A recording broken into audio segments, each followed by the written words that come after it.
Coucou à tous, j'espère que vous allez bien. On se retrouve pour une nouvelle guidance collective. Alors pour ceux qui ne l'ont peut-être pas vu, j'ai mis un post dans l'onglet communauté de la chaîne pour vous proposer, à ceux qui en ont envie, de me soumettre vos sujets perso, les sujets que vous aimeriez peut-être voir abordés en guidance et dans lesquels je vais piocher en fait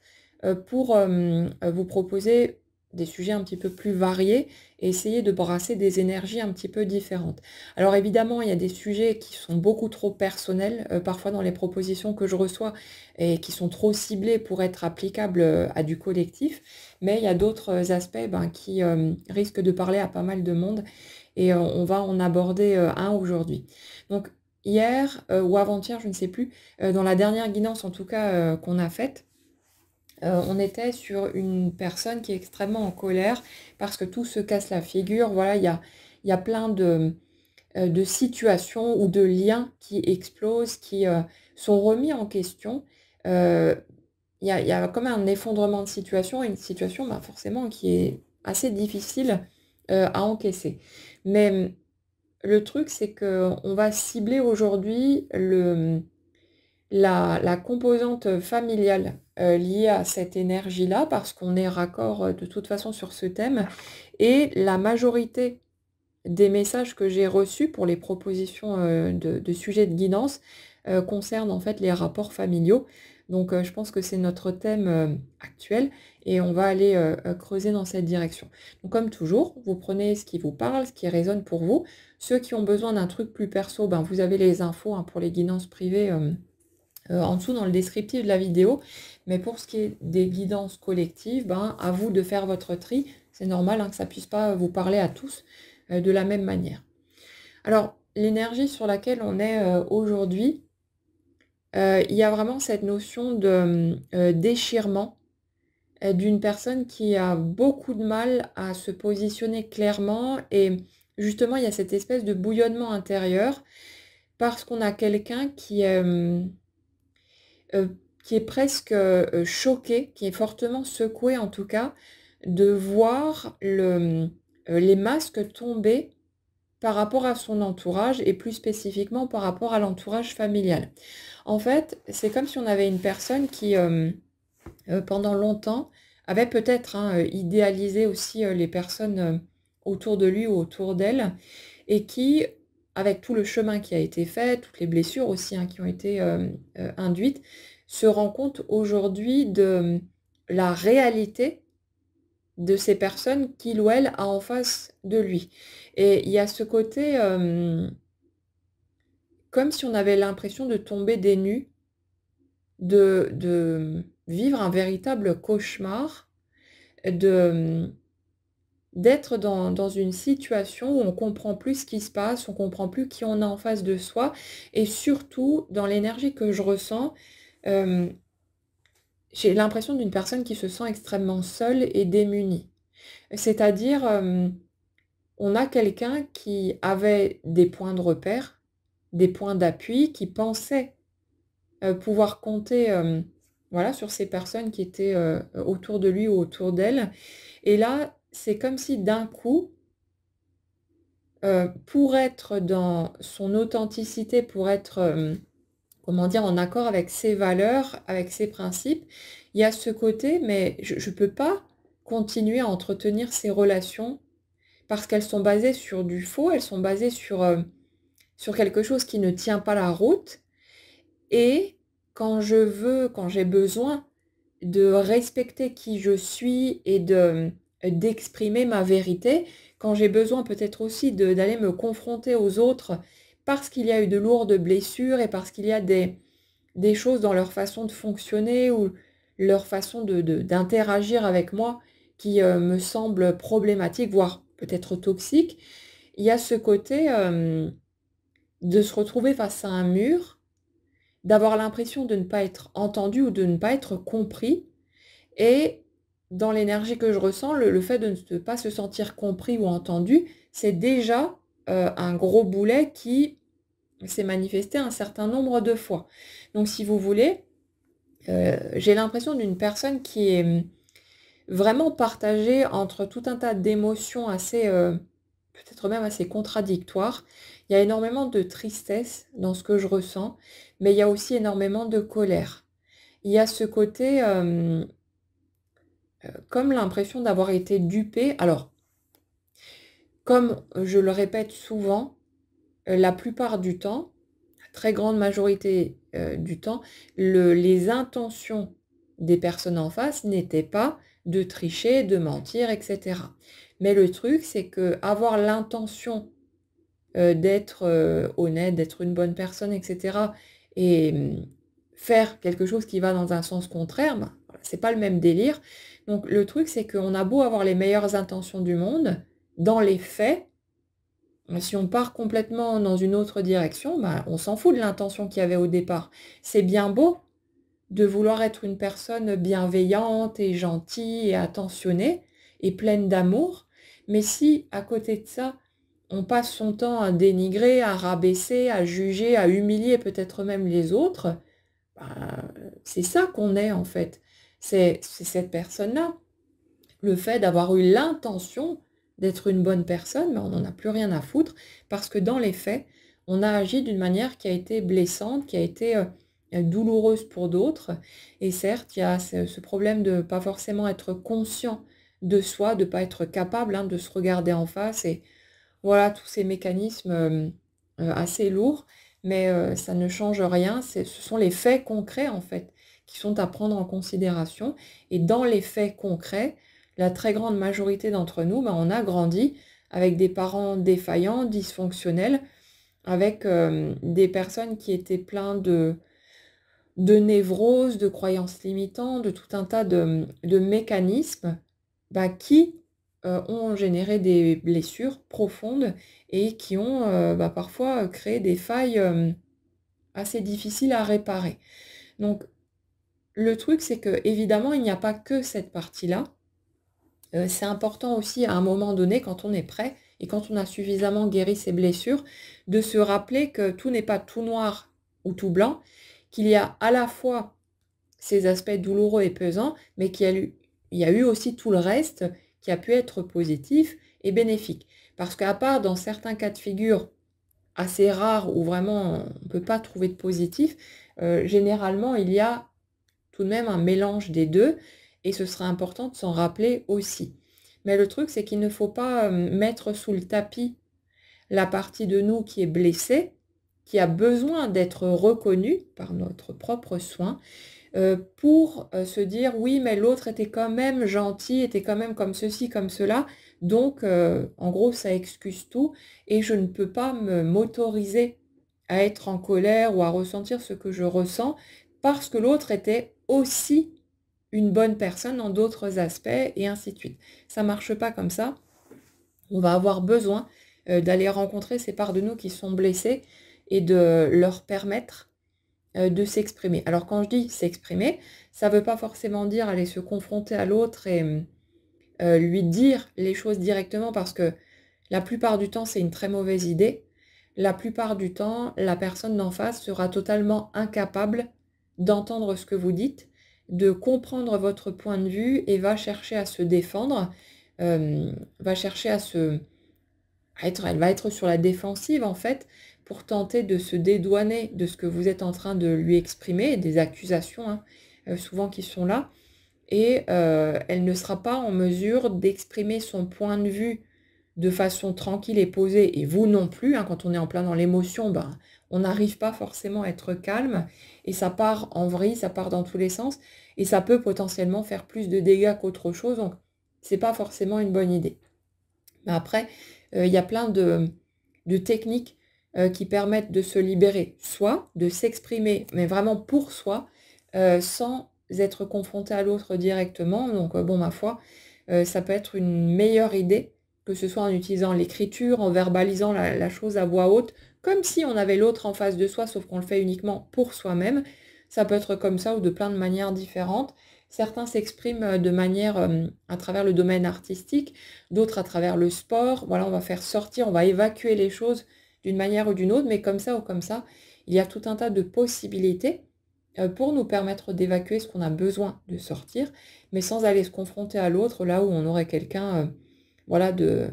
de totalement sourd, d'incapable d'entendre ce qu'on a à dire et ce qu'on a pu ressentir. Donc c'est entre nous et nous quelque part et c'est ce morceau-là qui va être le plus important. Quoi qu'il en soit,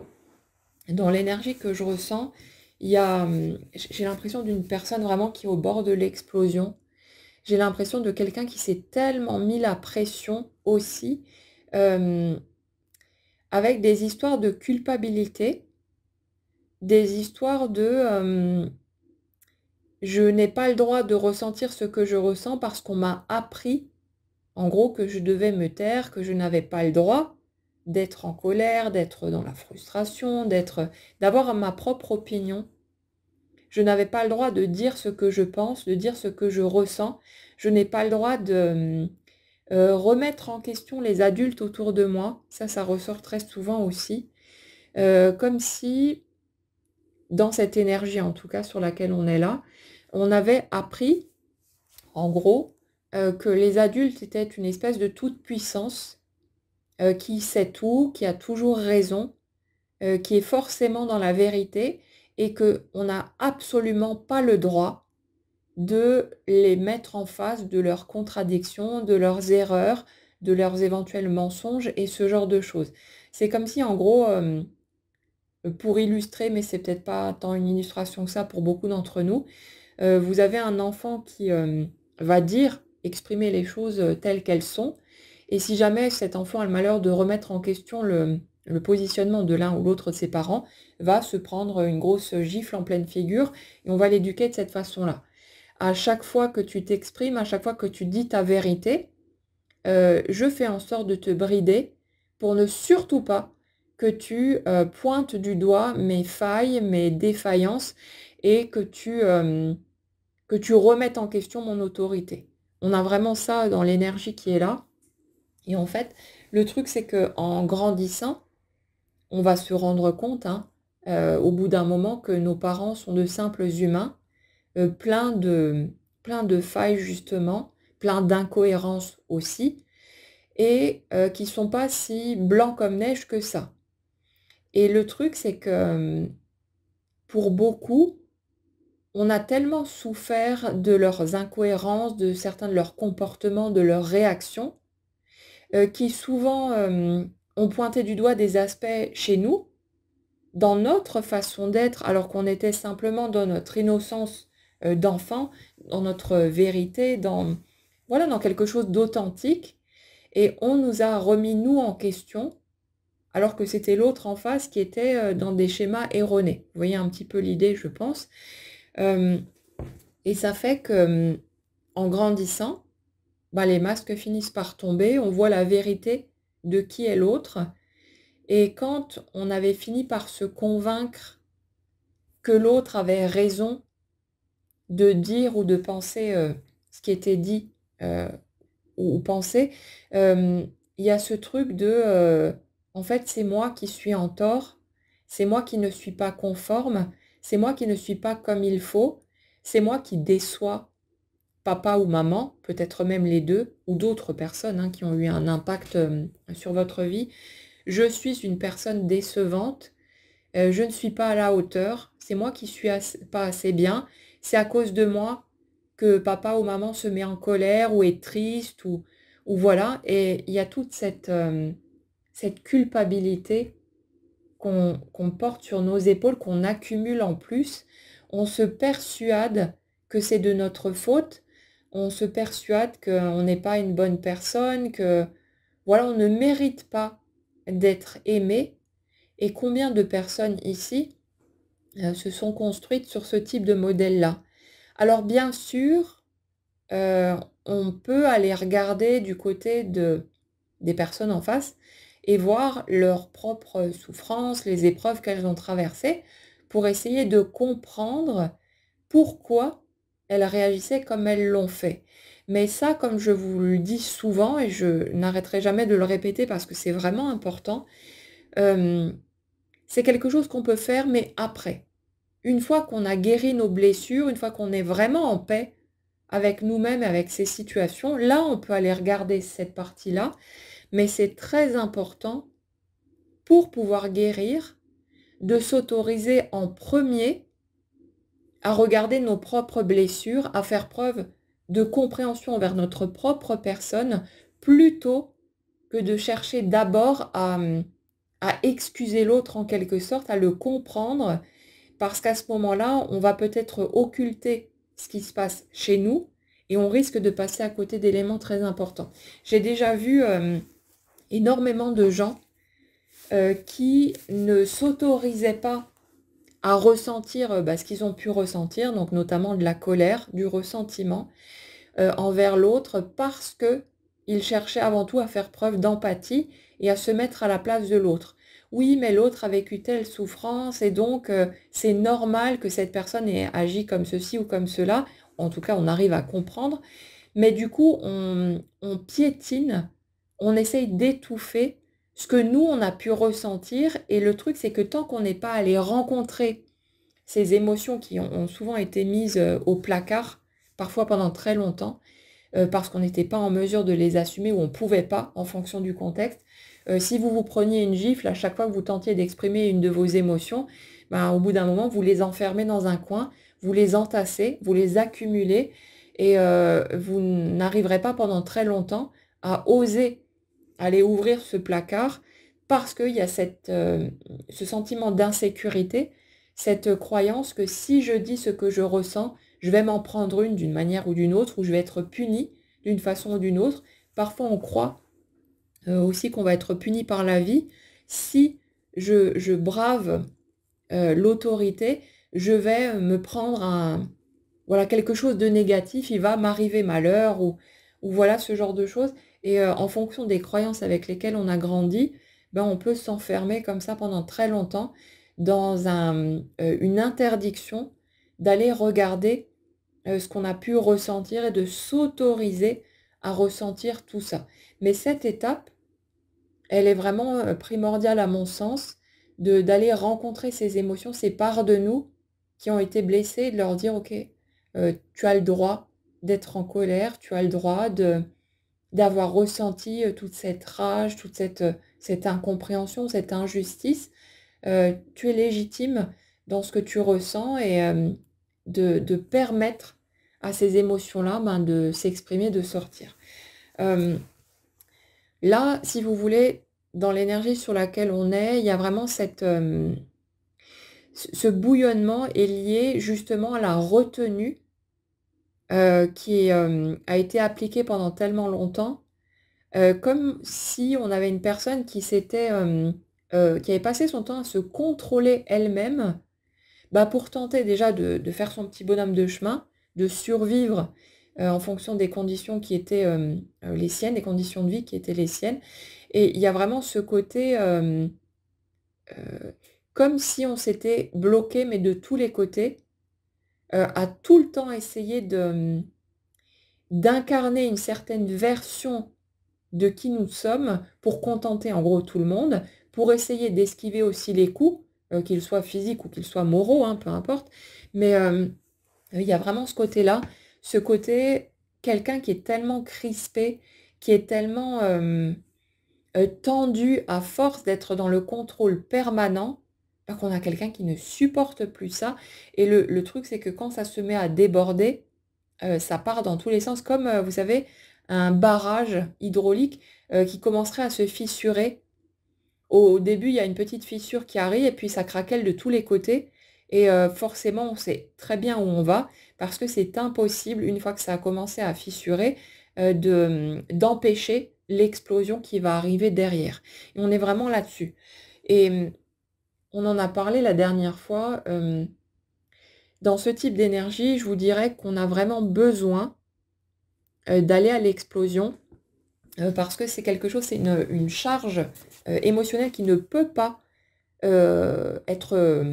conservée à l'intérieur éternellement parce que ça crée de la souffrance, ça crée de la stagnation dans notre vie aussi et ça produit toutes ces situations qui partent en vrille de tous les côtés parce qu'on a besoin de devenir conscient de ça. La plupart du temps, quand on est dans ce type de fonctionnement, on ne le capte pas, mais pendant très longtemps, on est là dans une espèce de résilience de l'extrême, On est tout le temps en train de rebondir, de: «Allez, ça c'est pas grave, je passe au-dessus, je vais pas me laisser pourrir la vie, par cette situation, ou par cette relation». Donc c'est comme si on mettait en déni beaucoup de choses aussi, qu'on ne voulait pas aller regarder par là parce qu'on estime qu'on a déjà suffisamment souffert et qu'on va pas, encore,